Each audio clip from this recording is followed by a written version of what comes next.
Poppy SSC English second পেপারে বইটি থেকে সাফিক্স প্রিফিক্সের প্র্যাকটিস পড়া হচ্ছে। তো এখানে 36 নম্বরে বলছে যে money is the means of leading worldly life, অর্থাৎ পার্থিব জীবন কাটানোর জন্য টাকা হচ্ছে একটা দারুণ মাধ্যম।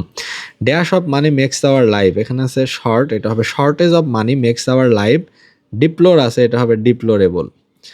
We cannot lead our life properly in want of money, অর্থাৎ টাকার অভাবে আমরা আমাদের জীবন ভালোভাবে কাটাতে পারি না। But there is difficulty in earning money, কিন্তু টাকা উপার্জন করা অত্যন্ত কষ্টসাধ্য।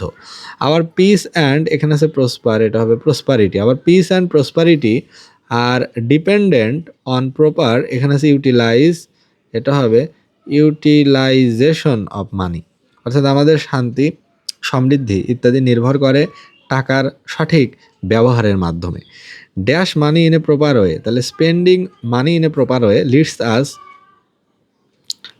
রাইটলি, অর্থাৎ সঠিক উপায়ে টাকা খরচ করা আমাদের জীবনকে সঠিক পথেই পরিচালিত করে।